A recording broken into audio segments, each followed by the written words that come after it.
Hi, my name is Natalie Lalonde, and this is my recorded presentation for my final consumer behavior project on Disney Plus.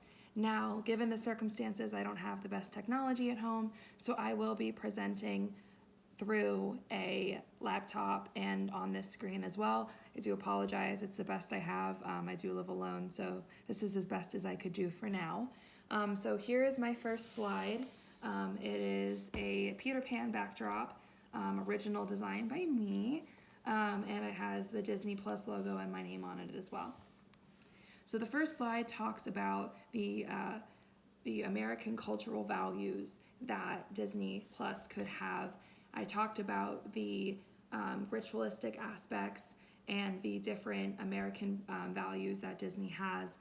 Disney is an American-made company, which does benefit American culture at the end of the day. Americans can truly value the brand because it was originated in the US. It all started with Walt sitting on a bench while his daughters were riding on a carousel, and it has evolved into what is a multi-billion-dollar corporation that also includes now its new development of a streaming software. The streaming software was developed in late 2019, and it has been extremely successful. So when it comes to its cultural values, a ritualistic aspect would be a family sitting around and watching Disney Plus around TV, or just kind of enjoying family time, especially during this pandemic. That's something that they can do. And certain artifacts of this ritual are going to be, the popcorn that they share, the blankets that they share, the pillows that they share, different objects that are a part of this ritual, and as well as it symbolizes happiness. The good part about Disney is that it does symbolize all good and joyful things in the world. That's something that they radiate as positivity. The next slide is subcultures. I talked about African Americans, Asian Americans, Hispanics, and Caucasians. Caucasians are going to be more prominent to this brand just because of the fact that it's an American-made brand. The predominant way that Disney showcased its original films were white males, white females. It definitely appeals to the white and Caucasian culture. Hispanics would value the service just because they like high-priced and valued goods. And they like having things streamed everywhere, so it works for the Hispanic culture. Asian Americans would find this kind of a little more beneficial due to the fact that Disney is kind of increasing its awareness to different cultures in their service. They're definitely increasing diversity and cultural diversity in their movies and their shows, which I think is fantastic. And it would definitely appeal to Asian Americans also because they value a lot of expensive goods and services, and I definitely classify Disney Plus as a valued luxury good. I know that it is not luxurious per se, but the Disney brand is, and it holds a really predominantly high standard towards culture. And last but not least, we have the African Americans. Wait, did I talk about African Americans? African Americans. I'm going to say, especially, I'm kind of basing this off of movies and kind of also how they are. African Americans will probably not be super thrilled about this product at the end of the day. I know that they can value certain things, but since Disney has become a little more culturally accepting, and I will say the movie The Princess and the Frog was kind of a big one where they show, an African American family, struggling in poverty, and then of course she becomes a princess, but she was working hard towards her dream, and she was the one pulling two jobs and working as rigorously as she can. So different subcultures, I think, are starting to appreciate the value that Disney is creating due to the fact that they are being more culturally accepting in their movies and TV shows. And it does create a lot of uniqueness to the brand, as well as a lot of acceptingness. The next is going to be our market segmentation. For this, sorry, it gets really white when I do this. I chose urban and suburban areas, usually in the areas of the north and the south, just because I was thinking south has Florida. That's a big Disney area because Disney's located there. North, especially in New York, Pennsylvania, Connecticut, New Jersey, a lot of more culturally accepting areas, as well as Disney does have a lot of headquarters in New York City.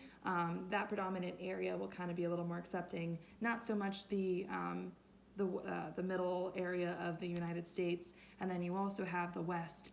West, yes, a little more accepting, mostly California, maybe Oregon, Washington State, but in the middle area, it's kind of a great area.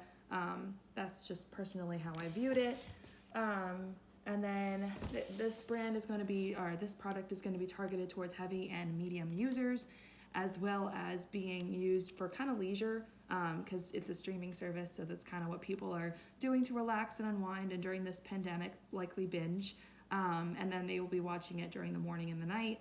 Right now, granted, it could be any time of the day, but that's usually how it would be used. The diffusion into the market, however, it's going to have a relative advantage just because it is not necessarily common. Disney Plus is, yes, a streaming service, but it is not the same as Netflix and Hulu. Netflix and Hulu have their own series, their own brands. They have original movies, which is fantastic, but do they have Disney content? They used to. They don't anymore. So Disney has that advantage of, we have the products that you want that we stripped from other streaming services, and obviously now, if you want Disney content and you don't want to just purchase it through iTunes, you can, use one straight flat rate and end up purchasing that through Disney Plus, and then that way you have access to all the content you could ever want, plus Disney originals, plus their own streaming service like movies and shows. They've done a lot, especially with the success of The Mandalorian. That's something that has been really predominant. It has high observability due to its increased popularity, and it definitely appeals to family and friends. It's something that would definitely be talked about and confirmed about with other friends and family, and that's how word of mouth is definitely going to be really big, as well as their advertising. Innovation. So innovation slide, I have the basic demographics. I said 18 to 34 years old is really going to be the target. It's going to be kind of around Generation Z, Millennials, Generation Y, kind of in that gap. I don't really see baby boomers or senior citizens kind of having this benefit towards the service, and that's just because they're not really technology prone. Some are, some really aren't, and that's okay. And then they're going to be college educated, usually professional jobs or blue collar, although that really doesn't matter. I don't really see a streaming service kind of diversifying into one kind of age range, but I do see that those users are going to be a little more predominant. They're going to be usually married. If not, that's okay. Disney kind of accepts all, but I would focus on a family coming of married. They're going to be dogmatic. The goal would be to increase brand loyalty and provide unique offerings that stand apart from competition. And like I said, Disney is kind of doing that with creating their own Disney originals and also showcasing behind the scenes content as well.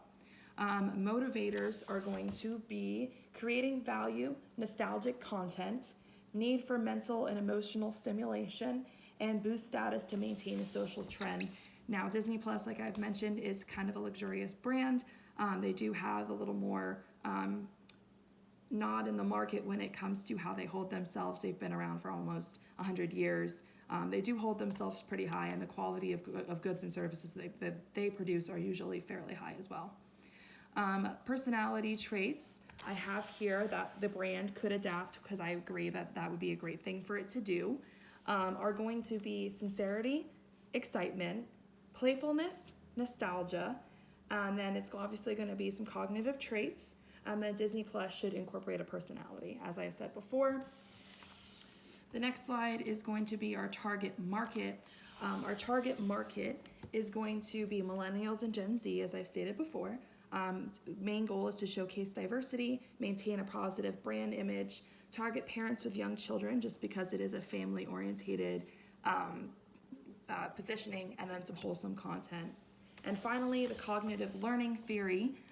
It is going to be basically made on impressions, encoding with that brand logo. Short-term, long-term memory are very key. Short commercials will provide the most kind of impact because it will stay in the brain longer. You obviously want things to stay long-term, but short-term impact is just as valid. And then this is definitely going to be specific with families with young children. So this is my PowerPoint and my presentation for Disney Plus. Thanks.